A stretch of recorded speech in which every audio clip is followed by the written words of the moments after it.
We now call the City Council meeting to order. All right, thank you. Thank you, Carter. You can go sit down with your mom.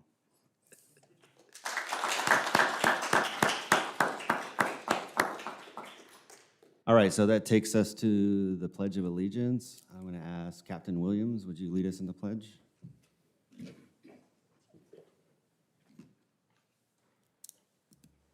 Honorable Mayor, members of the City Council, if you please join me in the Pledge of Allegiance. I pledge allegiance to the flag of the United States of America and to the republic for which it stands, one nation, under God, indivisible, with liberty and justice for all.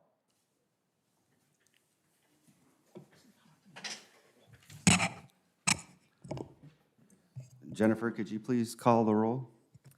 Councilmember Avila? Here. Here. Councilmember Thorpe? Here. Mayor Pro Tem Duncan? Here. Mayor Bogue? Here.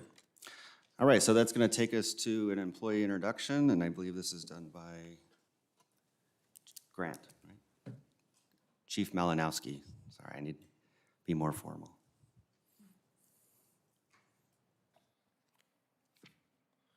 Mayor, Council, evening. I'd like to introduce you to Fire Captain Matthew Franklin. Matthew is assigned as our fire captain up at Station 1, Oakland and Bryant, Friday, Saturday, Sunday. As a fire captain, Matt's the lead supervisor at the fire station. He takes the front line on incident command on all emergency calls until relieved by a battalion chief, at which point he will take operational supervisor role in some other capacity. Matt comes to Yucaipa with 29 years of experience in the fire service. He started his career as a volunteer in 1992 and promoted from a volunteer to a seasonal to a permanent firefighter in Riverside County. In 2005, Matt accepted a limited-term engineer position for Bear Valley Helitack in San Benito, Monterey. And the following season, Matt was promoted to permanent engineer, where he spent 8 years between the city of Beaumont and La Quinta. In 2014, Matt accepted a fire captain position in the San Bernardino unit here, working at our Chino Hills and Running Springs Fire Station until he was permanently assigned up in our Bishop Fire Station in Inyo County. In 2016, Matt attended the CAL FIRE Peace Off Academy, the Post, and he worked as a law enforcement officer for 5 years and an arson investigator in our unit.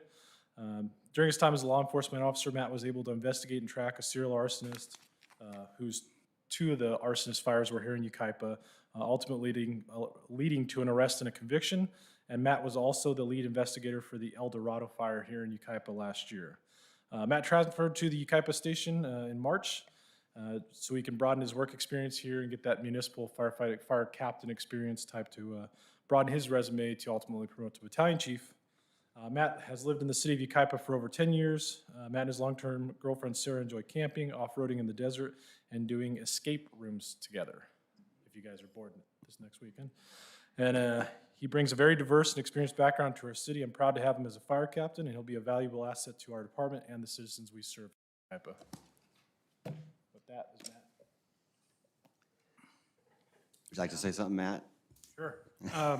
Well, thank you for having me. I've enjoyed living in the city since I've been here, and I've enjoyed working in the city as well. I feel that I have a vested interest, since I am also a citizen here in the city, to take care of the folks in the town. So I appreciate the opportunity to work here.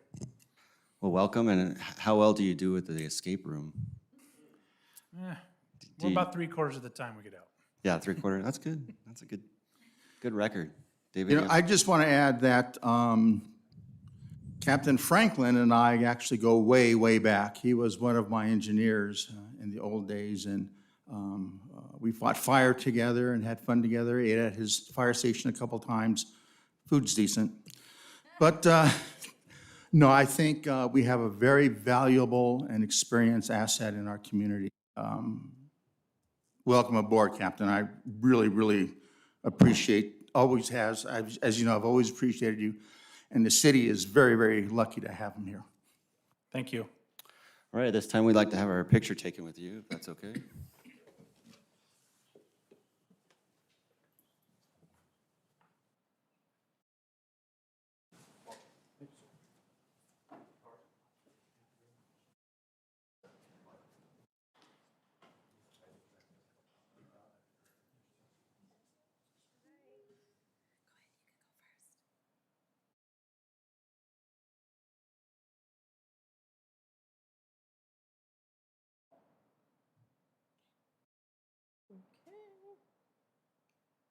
Thank you.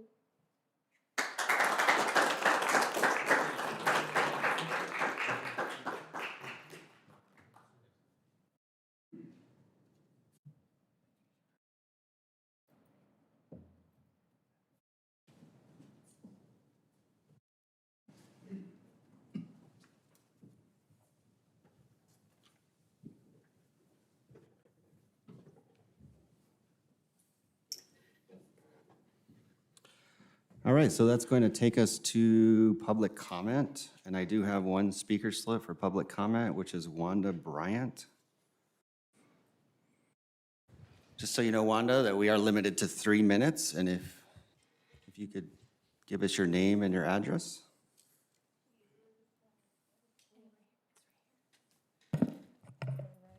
Thank you very much. My name is Wanda Bryan, and I'd like to say greetings to the city council members and the community. My address is 34232 County Line Road. It's a little bit hard to breathe the mask on. County Line Road, B11, Yucaipa, California, 92399. Well, I was hoping to meet Sunk here today, but being here, Ms. Wolf, everybody here, I attended the meeting. I attended a meeting last week, and I explained to Ms. Wolf my dilemma that I applied for my unemployment, but it seemed like unemployment was done with people in California. I don't know what we did, but I did work here, and I am a citizen of the United States. And all I've done was sit and watch the news. According to the news, people in Germany and Africa stole over $30 million. I said, what about us?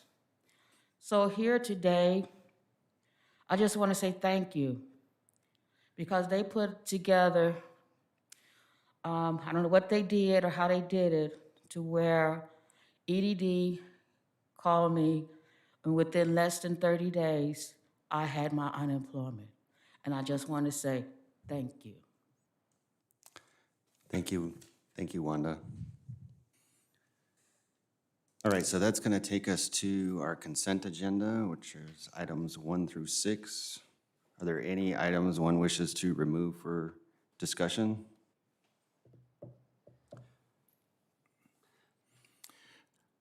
Mr. Mayor, I move to approve consent agenda. I'll second. All right, so we have a motion and a second to approve items 1 through 6. All in favor? Aye. Anyone opposed? All right, so that's going to take us to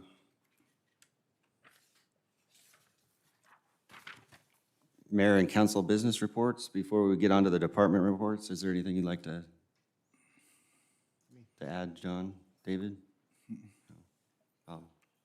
You good? All right. So that's going to take us to item number 7, and I believe this is for Ben. Thank you, Honorable Mayor and City Council members. This is in regards to the city's American Viticulture Area Planning Committee renaming and also a member appointment. As council may know, the city has been working as part of establishing the AVA or kind of the implementation of the wine region within the city. And so the committee had considered that perhaps a more catchy name may be beneficial. They did note that there's been some confusion with the Yucaipa Valley Wine Alliance and their AVA petition with the federal government and kind of the city's efforts to create a planning tool that helps implement vineyards here.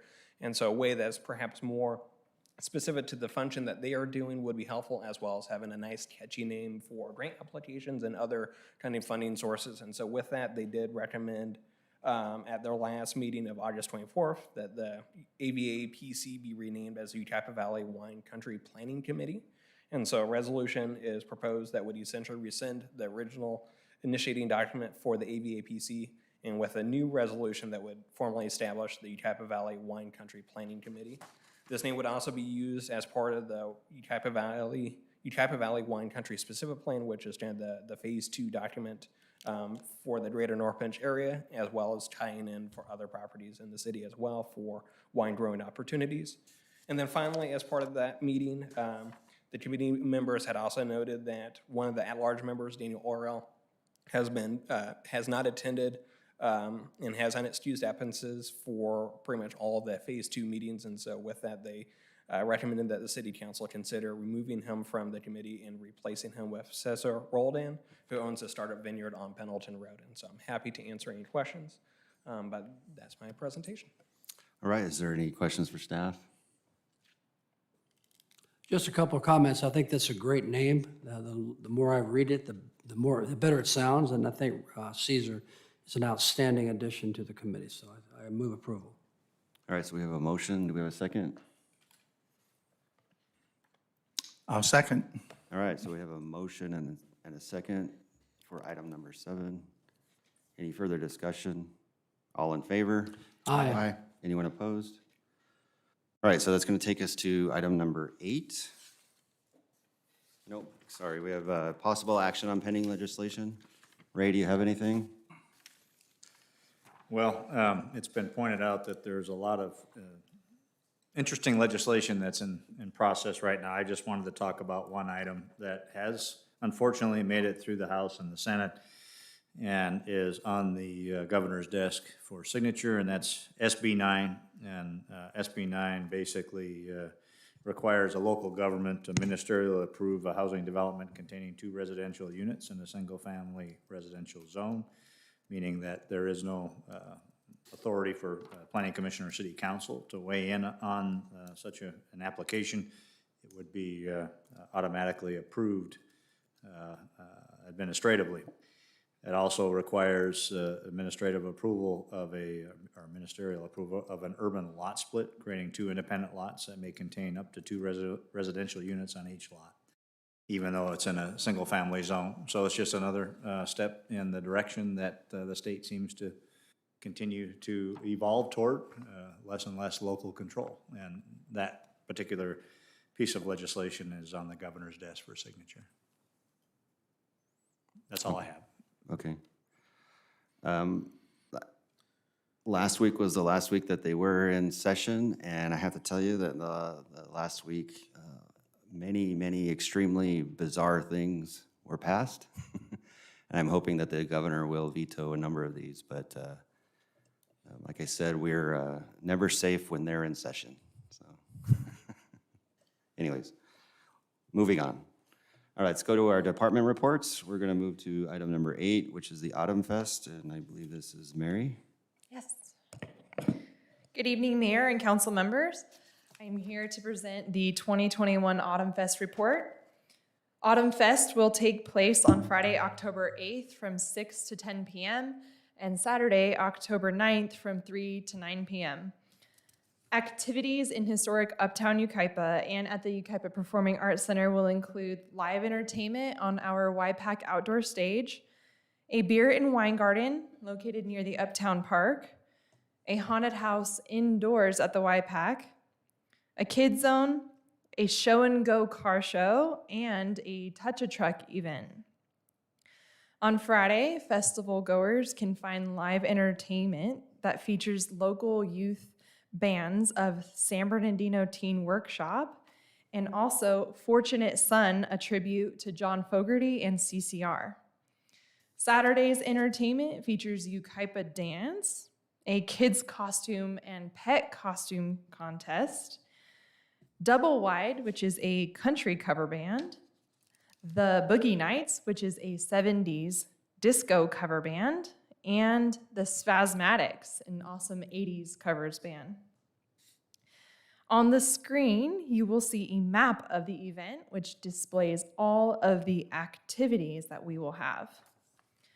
The fiscal year 2021-2022 adopted budget includes estimates for Autumn Fest revenues and expenditures, and there is adequate funding available in the budget to cover the cost of the event.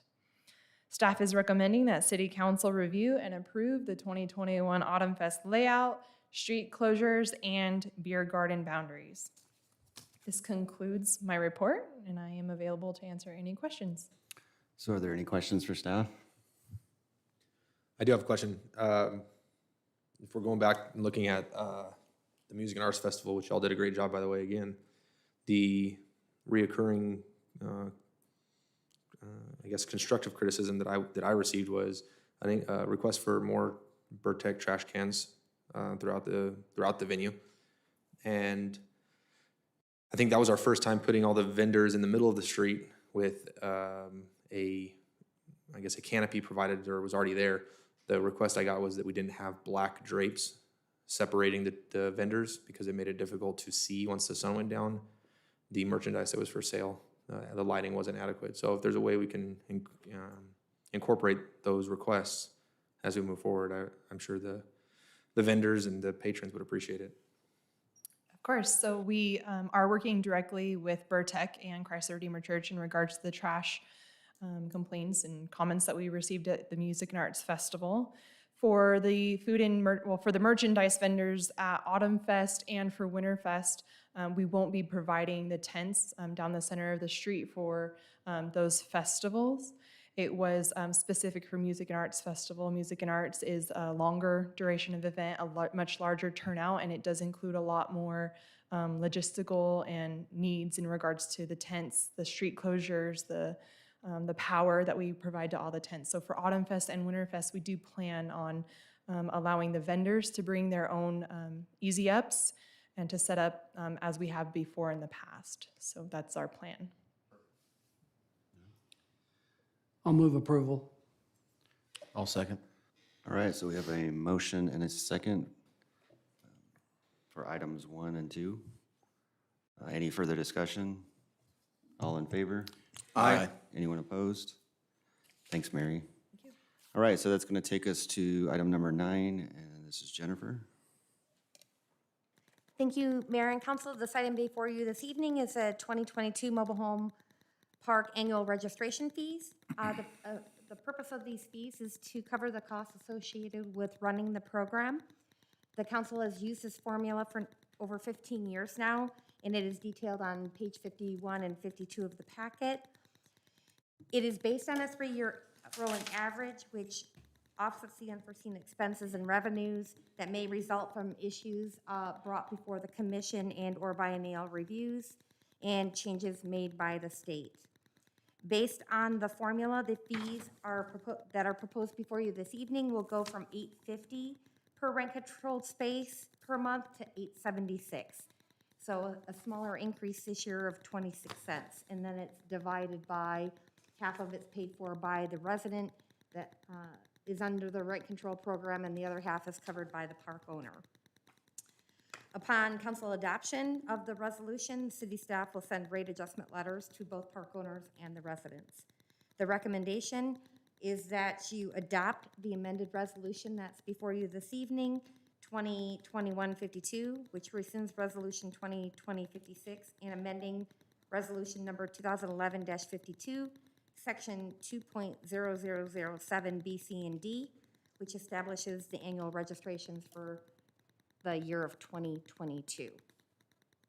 That's all I have, unless you have any questions for me. Are there any questions for staff? No?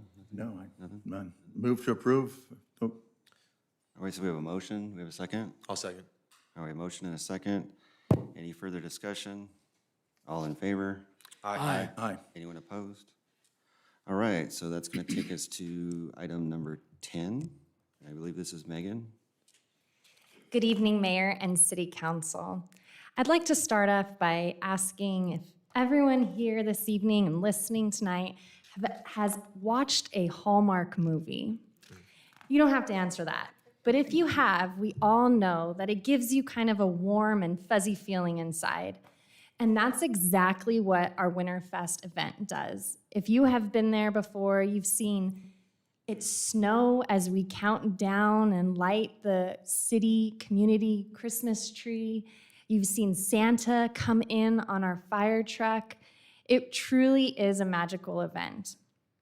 And I'm here this evening asking for approval for the 2021 Winterfest event to be held on Saturday, November 27th, and to review and approve the event site plan, associated street closures, and beer garden configuration.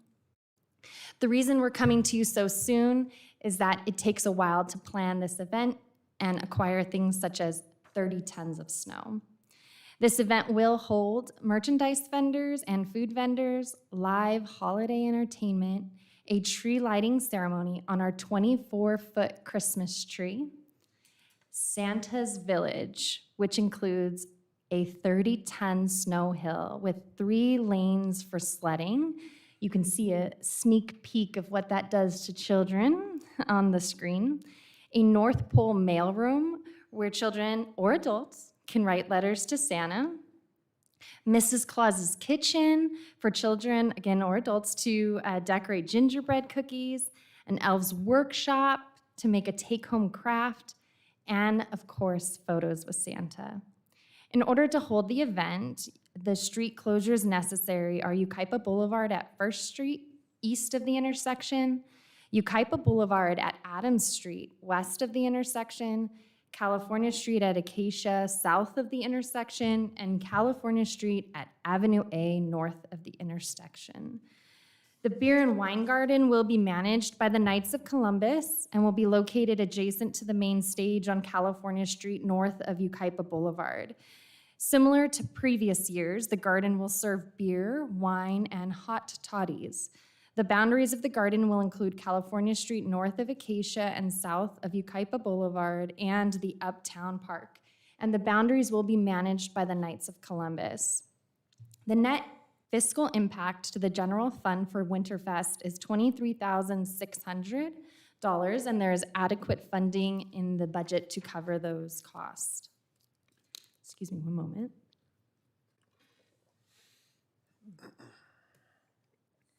All right, next up is the Ice Rink.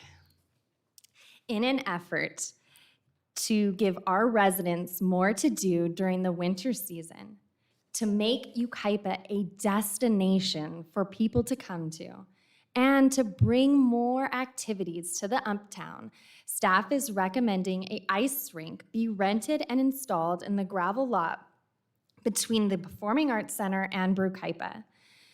This rink would be available for people to skate on from November 27th through January 3rd. And if approved, this skating would cost between $20 and $30 per person per session, depending on the day of the week. With the weekends, we are assuming there will be a larger quantity of people wanting to skate, therefore the price will be a little bit more. Additional costs to operate the rink would include the rental of fencing, a tent so the rink can be used regardless of the weather, the purchase of fuel for the generator, and staffing to work the rink. If I may draw your attention to the screen, you'll see a layout of where the rink would be located. There would be a skate rental changing area. There would be some fire pits for you to stay warm as either you're watching your friends or after you've skated or you're watching your children skate, you can get warm. Staff reached out to several companies to look into the cost of renting the rink and has done so for several years. Always too late because the rinks are already accounted for and there are very few rinks around. But we were successful in acquiring some quotes. Unfortunately, some of the more expensive companies no longer have skate rinks available, but luckily the least expensive company still has one rink available. Therefore, staff is recommending that council waive the RFP/RFQ process as listed in the staff report. I want to give you just a few images of what it could look like if you were skating on that rink or others were. This is what the tent, similar, I just wanted to put a picture to the tent and what the facility would look like if it had a tent over it. And again, it looks like all ages, all types of skaters enjoy this experience. Unfortunately, the budget does not include an allocation for an ice rink. The expenditures are estimated to be $143,600 and will need to be allocated to provide these activities. However, estimated revenues are in the amount of $105,400, and they will help offset the expense of this rink. If approved, there would be a net impact net fiscal impact to the general fund is estimated to be $38,200. There is sufficient budget in the non-department contingency account to cover this cost. Tonight, we are asking that council approve the recommendations as listed in the staff report, and I would be happy to answer any questions that you may have at this time. All right, so are there any questions for staff for Winterfest? I'll ask real fast. Where exactly is the snow going to be? Is that going to be in front of Yucaipa again as it was last year? Or is it moving closer towards the roundabouts in front of the park? Great question. The years, they've all just kind of gone by. I don't even know what year it is anymore. So 2018, the snow was in front of Yucaipa. In 2019, the snow was It was on California. it was That's right. on that gravel lot right there where the ice rink is. And it melted and stayed right there. And so the idea is that the snow would be moved back to Yucaipa Boulevard, probably right within that vicinity between the park and First Street. On Yucaipa Boulevard between. So basically in front of Yucaipa again, kind of, Yes, sort of? Kind of, Okay. sort of, yes. All right. You have anything, Bob? Are we going to really advertise this? If we approve the skating rink, are we going to advertise this like all over the local area so everyone doing this? Because this will be a big draw if we approve it. Absolutely. If approved, city staff will move forward with marketing pieces, very exciting announcements, and creative ways to let people know that Yucaipa is the place to be during the holiday. No more Mission Inn, Festival of Lights. I think we should try to find a rule that we can enact that if an elected official goes on the ice rink, cameras are not to be anywhere near there, because I'm certain I will fall. Now, great presentation. I support this, and with that, I'll move approval. I'll second. All right, so we have a motion and a second.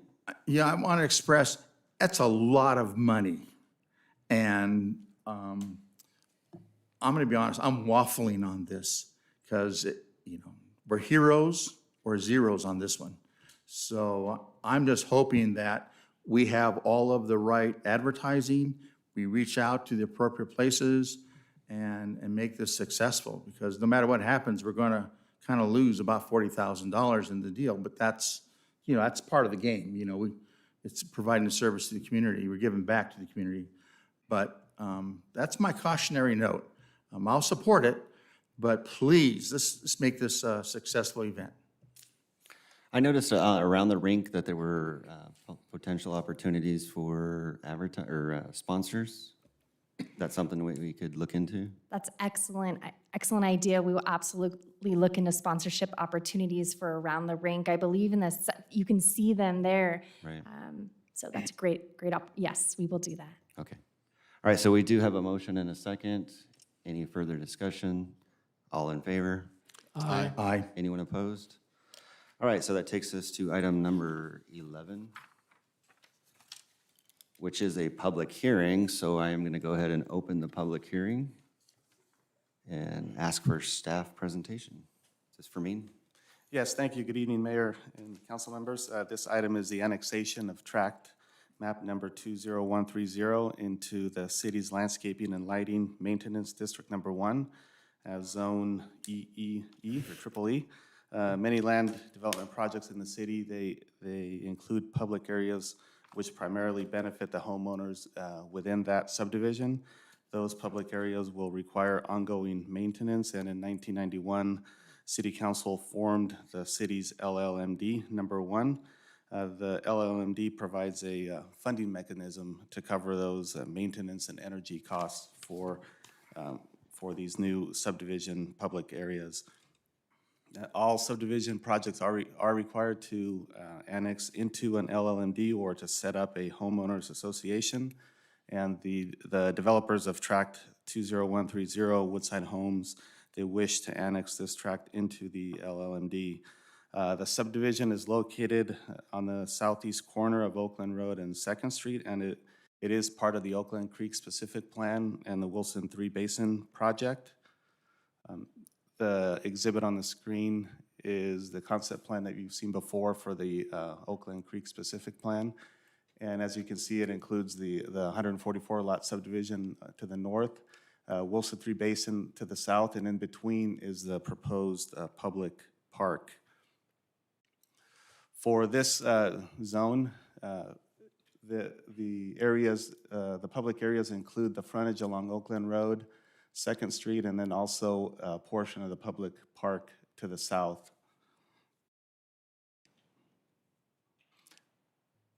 The LLMD, the proposed improvements or the assessment areas include the landscaped areas, as I mentioned, the energy costs for the streetlights, the drainage system maintenance, and a portion of the public park, and also the maintenance of a monument sign that's being proposed for the corner of Oakland Road and 2nd Street. In July of 2020, Council did approve a development agreement between the city and Woodside Homes for this subdivision. That agreement did identify the shared responsibility between the city and also the LLMD for the maintenance of the proposed public park. On the screen, you can see the Wilson 3 Basin to the south, and then the concept plan that is being used as the basis of the final design for that public park with a parking lot and other park amenities. And again, it is important to mention that this does include a monument sign on the corner of Oakland Road and 2nd Street, and this is the concept plan that has been submitted by the developer for the design. By annexing this tract into the LLMD, each of the 144 lots in the subdivision will be assessed $350 per year. $135 is the residential subdivision's share of the park maintenance costs, with the balance $215 would be the maintenance costs, or their share for the maintenance costs of the other public areas. The developer's engineer has prepared an engineer's report for this based on the approved landscape plans and has identified the annual maintenance cost for this, and an excerpt of that report is included in your packet. Consistent with Proposition 218, it is necessary for the owner of the 144 lots to vote on the annexation. The ballot has been sent out to the owner. As part of the annexation process, the city must conduct a public hearing regarding the proposed assessment and then consider any and all protests against the assessment. And the city shall not impose that assessment if there is a majority that protest. All 144 lots are in support of the assessment, so staff's recommendation is that City Council conduct the public hearing and subsequently adopt resolution number 2021-25 approving the annexation of tract map 20130 into the city's LLMD and adopt the methodology for the assessment and enact that assessment. That concludes my report, and staff is available for questions. So are there any questions for staff? I think this is obviously a good idea, but did everyone get that letter from Bill McEwen about streetlights being out? Is that something, I don't know who's in charge of streetlights, but there's a lot of our streetlights that are out, and this is sort of streetlight related. Staff did receive the letter and is following up with Edison. Those streetlights referenced in the letter were all, I think, all Edison responsibility. I move approval. Okay, well, any other comments, questions? I am going to go ahead and close the public hearing and open it up for council discussion. And then I'll move approval. I'll second. All right, so we have a motion and a second. It's formalities, right? We have a motion and a second. Any further discussion? All in favor? Aye. Anyone opposed? All right, so that takes us to item number 12, which is a study session.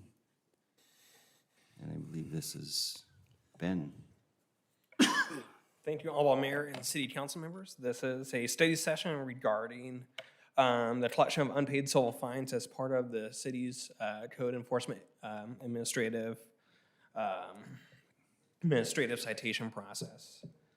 As part of the city's code enforcement activities on June 9th, 2008, City Council did adopt ordinance number 283, which established procedures for administrative citations that would be levied upon property owners that were non-compliant with code enforcement or with the city's development code and municipal code. And as part of it, as properties are non-responsive, they receive additional citations at an interval in order to help encourage compliance with the development code and serve as a deterrent for violating those respective laws.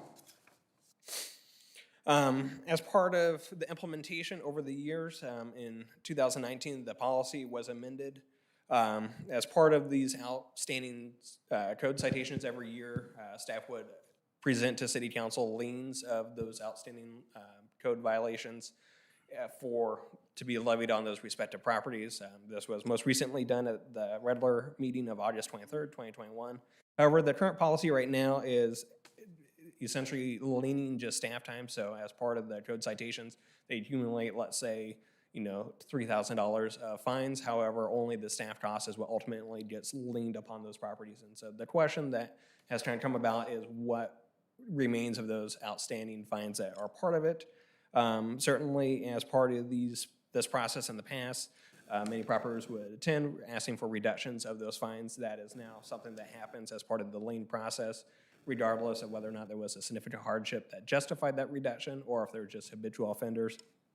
And as part of the code case, as part of levying, I guess, just the staff costs is usually the most intensive part of the code enforcement case is the startup of it to investigate the complaint, work with the property owner, and try to help them achieve essentially compliance with it. So they'll work with them with building safety and other entities to help make sure that they did on there, but that's much more heavy loaded in terms of the staff cost involvement to achieve compliance, whereas a longer term code case project where they're not necessarily responsive, essentially code enforcement is just checking to see has there been any changes made to it. And so as part of leaning just the staff costs, is those that are more responsive to the process end up with kind of a higher share of costs versus those that are kind of the habitual offenders. And so with that, staff is requesting guidance from City Council on modifications to the process that may be warranted to help improve the process and serve as that deterrent for violation. And so one of the solutions that's been implemented with other cities is using essentially a collections agency to go after the fines. So code enforcement staff would just be responsible for checking compliance, working with property owners to help achieve compliance, and then if they are not responsive, a third party is therefore kind of dealing with the financial side of things. And so as part of that, if staff does, or if City Council does direct staff to pursue this option, a additional process and procedures probably will be recommended as well to help kind of do cost reductions for those that have the hardship so that there's still a mechanism for staff to grant a waiver to some of those fees, but at least making sure that those that are non-responsive to the code enforcement citations or resolution of that code enforcement case, that there's a more effective policy in place over the current staff cost as part of the lien process. And with that, that concludes my presentation. I'm happy to answer any questions. All right, so are there any questions or ideas for staff? So currently, other communities have hired a third party. Do they do the same thing that typical debt collectors do, and that is offer a reduction if they pay in a certain amount of time, or is that staff's decision to make?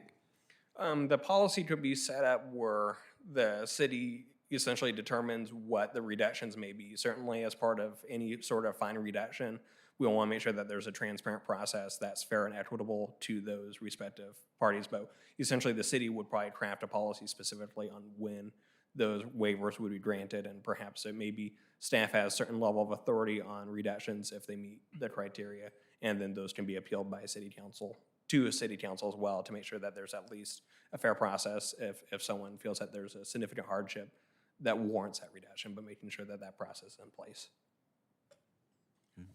Anyone else, David? So what you're saying then is, excuse me, they're just doing all of the legwork for us in collecting the fines, but they still have the opportunity to come and appeal as they've done in the past. to the city a policy to be set up. Really, this effort would help address kind of we issue the administrative citations, which go from $100, $200, and $500 intervals depending on how long that code case remains. And right now, the current policy is to lien just the staff costs. And so that remainder amount in some cases can be pretty significant reductions. And so this process would facilitate that as well. And typically, what would be the third party's fee for this service? Normally, they would take a percentage of that total And amount. That's what I'm asking. What is their percentage? I think it ranges depending on the firm that's doing it. We would, if council directs us to proceed with this, we would do an RFP, RFQ process. And as part of that, they would identify some of that percentage breakdown as well. Okay, so you don't know what the industry standards usually are then? Not at the top. 10%, 20%, okay. But we're going to take a beating on that as a city. All of a sudden, we've got someone calling folks on the phone as a debt collector and wanting to pay the city, and word of that's going to get around, and then we're going to take a beating over that. I can almost guarantee it. Justin, I know you had a concern with this on the last council meeting, so. Yeah, my concern was, it almost seemed that people who were delinquent in paying their fines were rewarded with a reduction, and those diligent few who paid on time were burdened with the full cost. That seems backwards to me.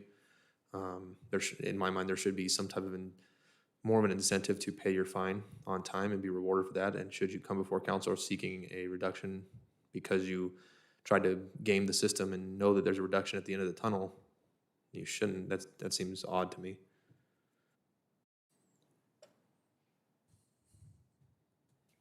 Okay. So if we hired a third party to go out and collect, we would want to collect the full amount, knowing that the collections agency is going to take a share. And if we just say, just go for what our costs are, then we're back to where we're losing. We're spending more money than collecting, reimbursing our code enforcement and our budget.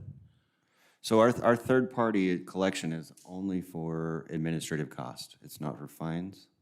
No, so right now there is no third-party collection. Right now, the process is strictly, you receive these citations. It may be, let's say, $4,000 within a year if you're non-responsive, for that property, but as part of the staff costs, that may be less. And so as part of the lien amount that's being placed and what the city has essentially the ability to collect upon transfer or refinance of the property is just a percentage of what the overall admin citation process is. Whereas another property that maybe has only received 2 fines that were outstanding, the staff cost is actually higher as part of the effort. So right now, to Councilmember Beaver's perspective, is as part of the challenge that we see that we would like to help address, and making sure that if we are sending citations for this amount for non-responsive people, that there is a mechanism in place to help recapture that cost of those citations versus it just automatically being reduced as part of the lien process. And the challenge is with the lien process, we're only able to capture staff costs, not necessarily the full citation amount, whereas the third-party collection agency isn't going on the property tax roll. And so as part of that effort, essentially that mechanism would address that remainder administrative citation fine amount. And as it relates to people being upset, or the potential for people in the community being upset that we are contracting with a debt collector, the fact of the matter is, at least from my point of view, the Yucaipa Municipal Code that's law.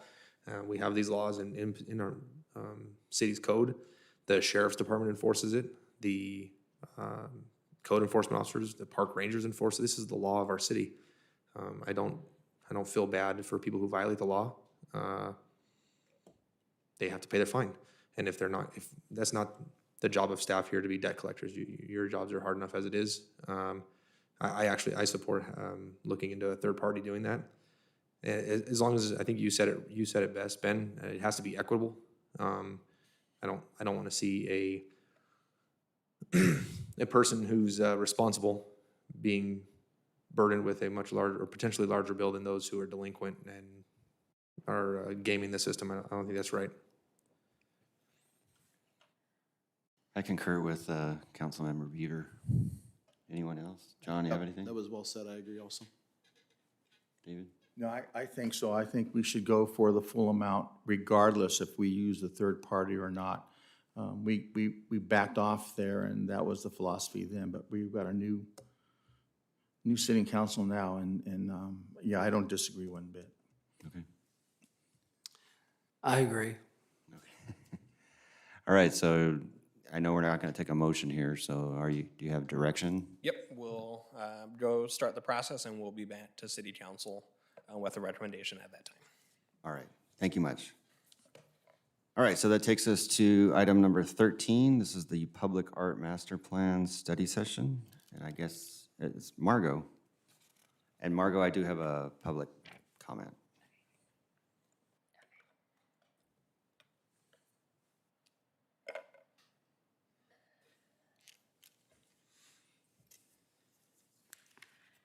All right, good evening, Mayor and council members.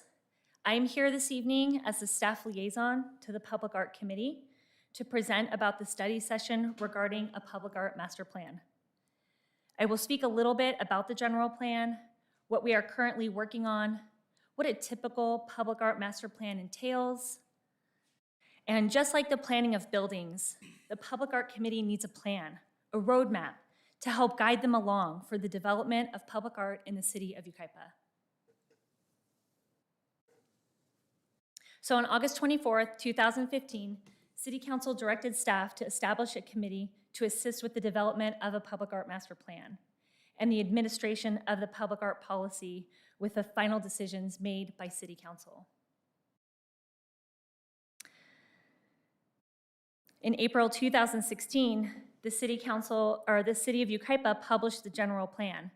And in this plan, it states in section ED-2.4, the City of Yucaipa is to develop and implement a community arts strategic plan, which is also the same verbiage for a public art master plan, to enhance the economic development efforts through the installation of public art throughout the community and the promotion and support of local performance art.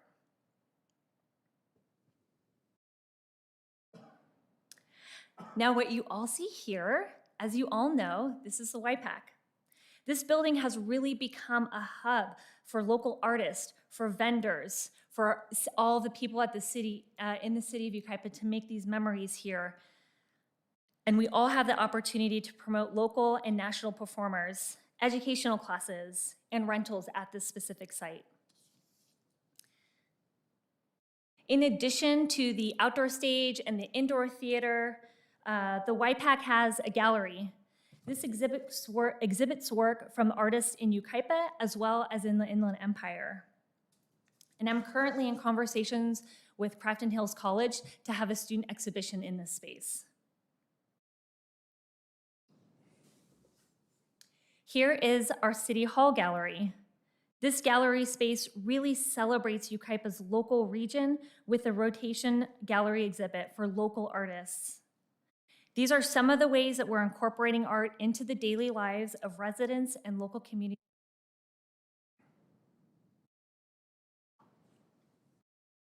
So the general plan outlines the public art should incorporate ideas that can stimulate creativity, inspire the community, express the city's heritage, create interesting and engaging, attractive spaces, and foster community pride and spirit.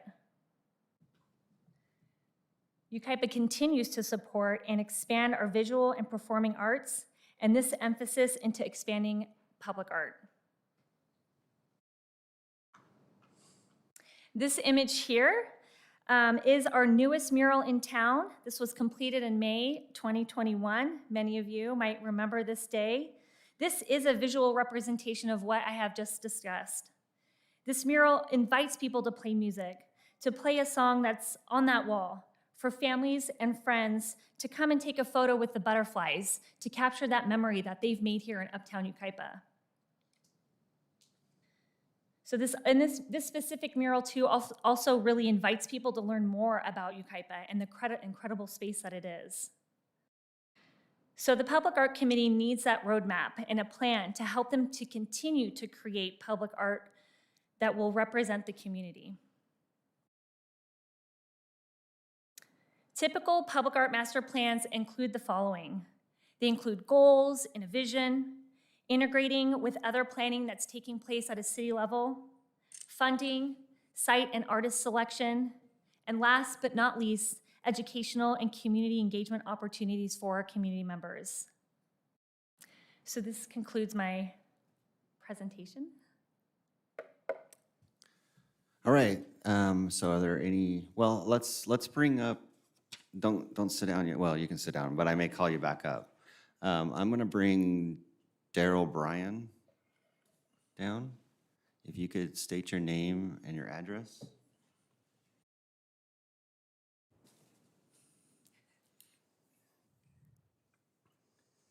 Hello, I'm Daryl Bryan, 12386 Birch Court, Yucaipa, 92399. I'm going to speak a little bit on behalf of the Public Arts Committee. Margot did a really good presentation, and we fully support having a master plan for the Art Committee. It will, as Margot said, will give us focus and a direction so that we can include more art pieces and more art activities and more art. I'm lost. I'm nervous, can you tell? More art opportunities for the public as well as the visitors for Yucaipa. I lived in Yucaipa for 12 years now, and I've been on the Public Arts Committee for 2 years now, and I've just seen so much growth in Yucaipa already with the arts and with the community. I teach classes at the YPAC as well for adults and children, and I really support the arts, and I think the master plan is something that we need so that we can focus when we meet monthly, and whatever I can do to help, I'm here to help. All right, thanks, Daryl. You're welcome. Thank you much. All right, so are there any questions or comments for staff? I have glad one. it's moving forward. What's that? I'm glad it's moving forward. What are the ideas when it comes to funding? It's a really great question. I think that we have, Margot and I at least have reviewed a few other cities' public arts master plan. And part of the goal is that we will continue to review other cities and get their ideas from what we've seen so far.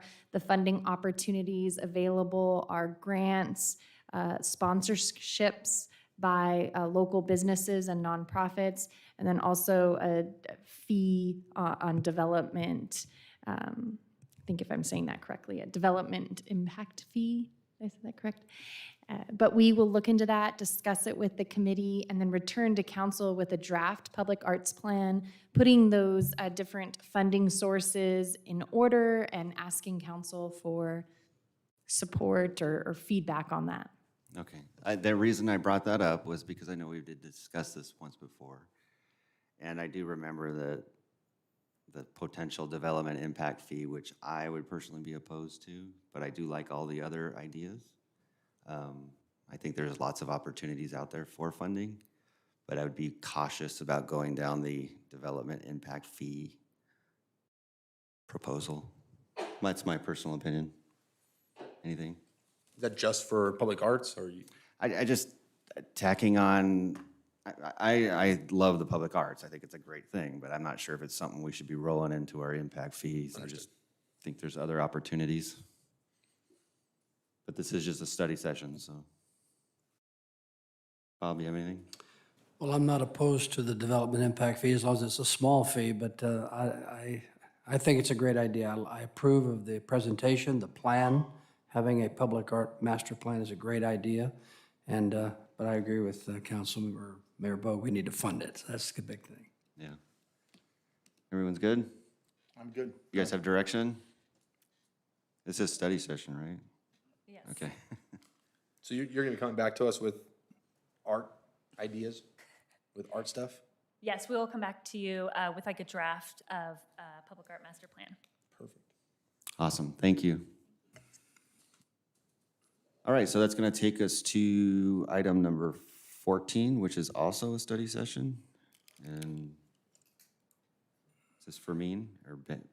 Ben? Both. All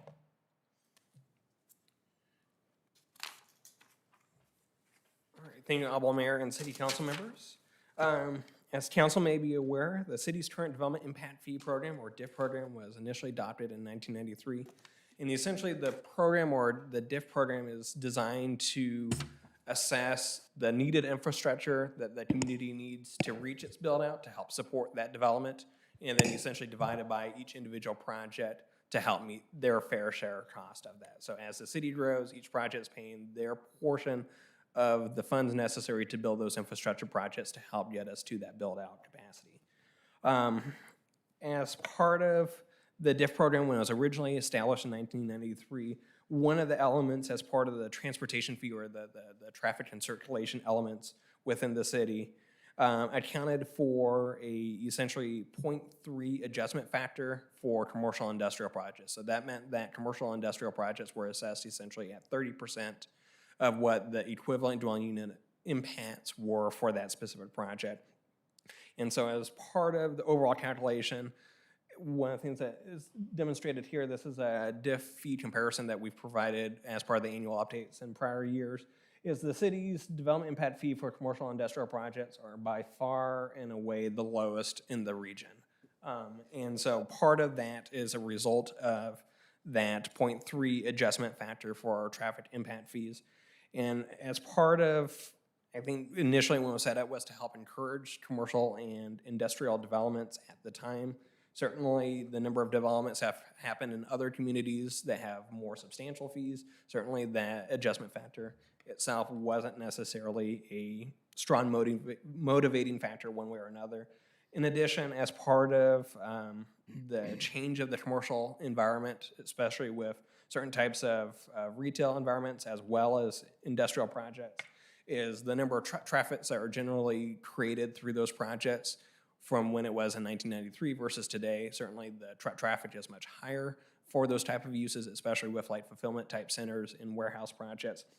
And so those overall impacts are also more significant in terms of the demand for infrastructure. And so with that, staff, as we proceed into our annual DIF update, is seeking direction from City Council of perhaps modifying the adjustment factor to essentially allow the city's development impact fee to be more consistent with it and allowing a better fair share capture of the impacts to the traffic circulation facilities from what it is currently now. And so as a point of comparison, we did do a rough number showing the adjustment factor going to 1 in the next slide. And then also adding in the DIF program, some of it was adjusted for some additional units as part of the housing element update that was included, as well as some additional industrial development, perhaps in the freeway corridor specific plan, as well as the freeway interchange project. And as part of the assessment, just running kind of a rough numbers for the city DIFs, both city subtotal as well as overall, the commercial fees, if we just do the adjustment factor of 1, makes us the second most affordable commercial development area versus the most affordable. It's certainly still below within the regional average as well. And so with that, the impacts would better capture, I think, those types of commercial industrial projects, fair share impacts to the traffic circulation system more effectively, but still keep us competitive within the region. And if that is council's direction, we will include that as part of the DIF update for the 2022 calendar year. And that concludes my. If I may just clarify, Mr. Matlock was a little quick through that explanation of the adjustments. So what you have here is a draft adjustment for residential and commercial fees for your consideration, an estimate, if you will, based on 2 things, well, 3 things. Interchange cost increases at Wildwood Interchange, number 1. Number 2, an estimate for the additional residential units, net number of units that will come from the housing element update.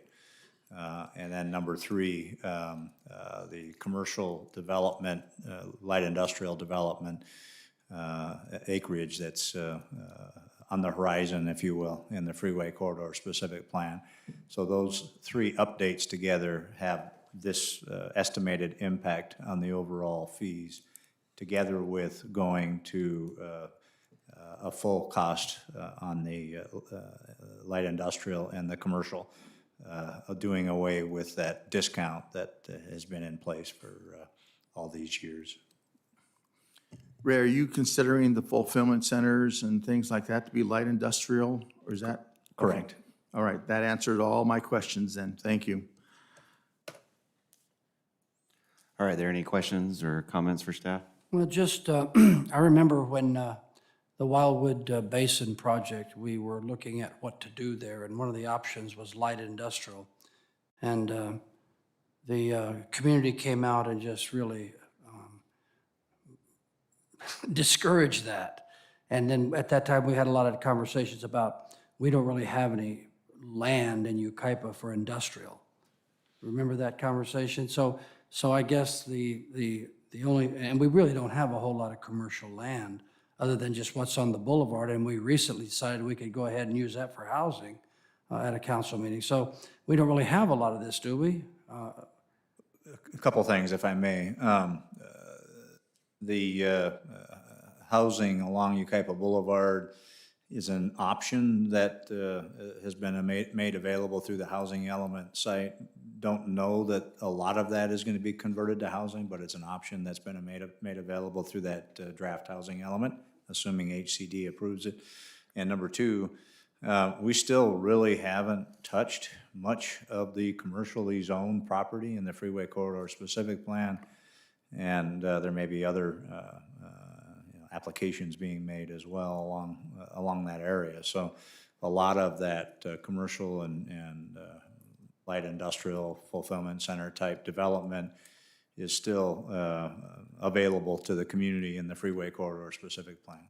So we just raised our fees last meeting, didn't we? Or the meeting before that, we raised our development impact fees on a lot of the things that we have done here in the city. So what you've acted on so far are user fees, not just for development, but plan check, inspection, the types of fees where staff activity is required in order to either review plans or inspect plans or even other types of services throughout the city. And those were phased in over the course of several years, but what you looked at several meetings ago was the user fee, not the development impact fee. So we're gonna roll the overpass of Wildwood Canyon Road, or interchange or overpass, into the diff fees?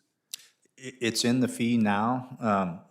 But what my question is, what is the cost? I mean, that thing can range from, I don't know, 30 million to 80 million, who knows? You're not too far off. It actually is in our fees now at something like 50 million. There are interchanges out there that are well over 100 million. The PSR estimate without a lot of the arterial work, because there are arterial connections that are required in order to serve the interchange as well.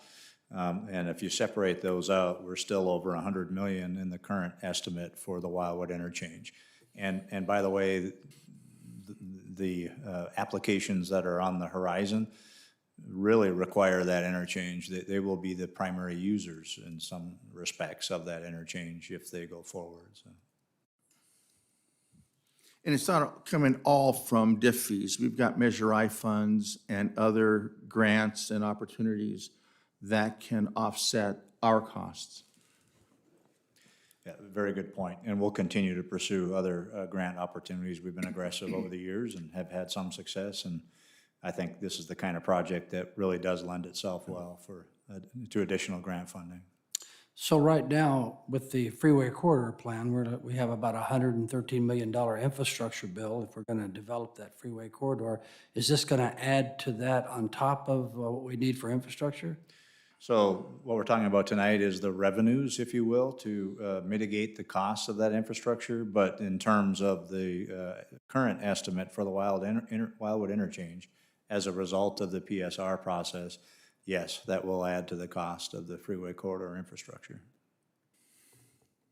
So help me understand that this is just analyzing and looking at making our development impact fees more in line and middle of the road with other cities.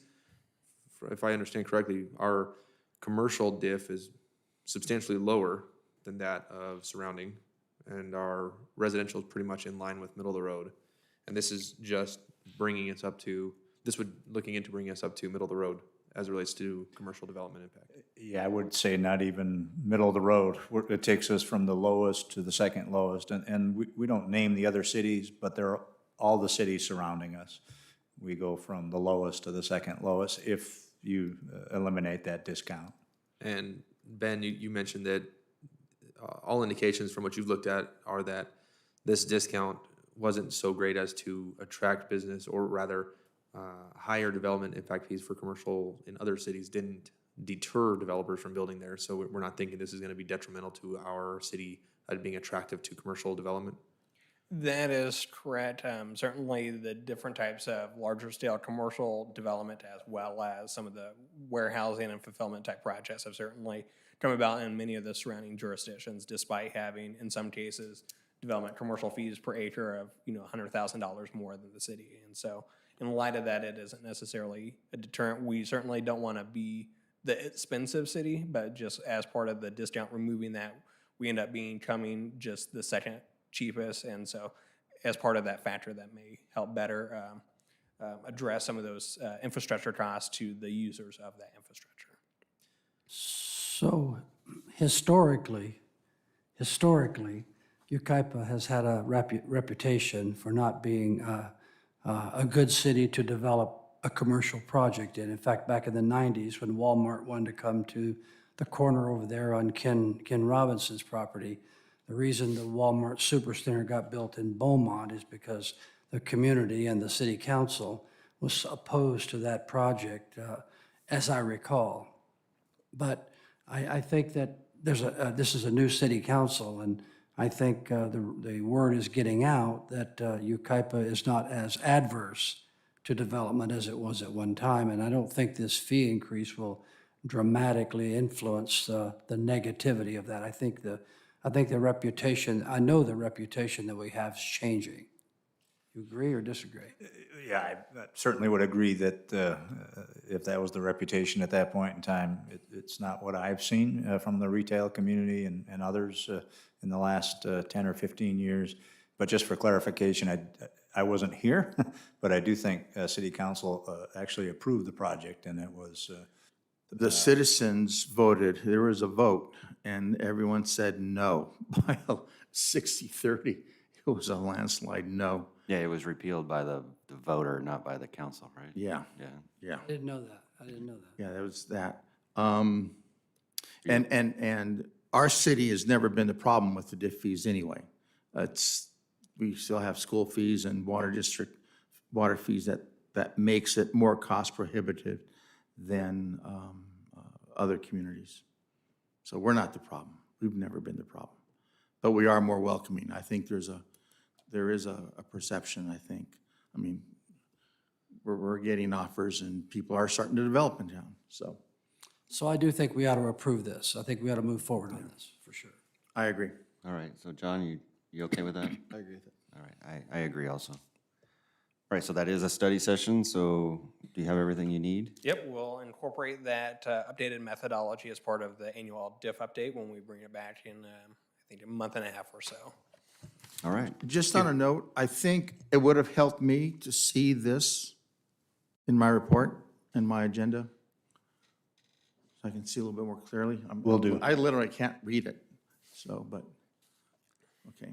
Yeah, it's a little blurry for me too. All right, Thank you much. All right, so that's going to take us to announcements. Are there any announcements? Get out and vote.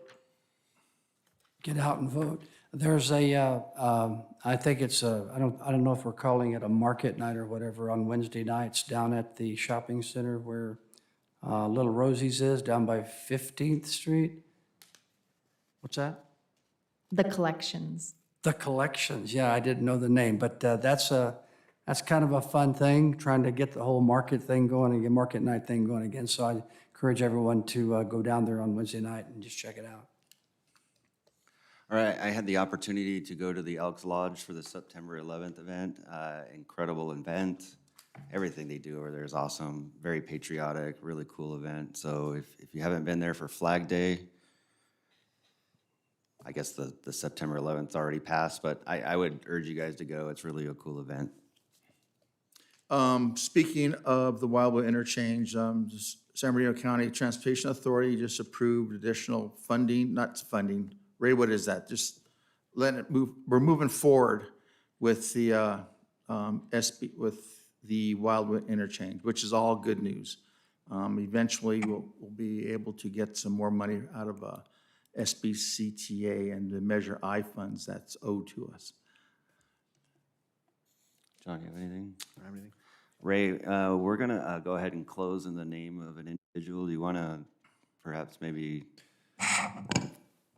Yeah, if I Explain a may, little we lost one of our family members, one of our working folks, Public Works Ranger, and this weekend. And if council would so choose to adjourn the meeting in his name, his honor, Stephen Young was his name,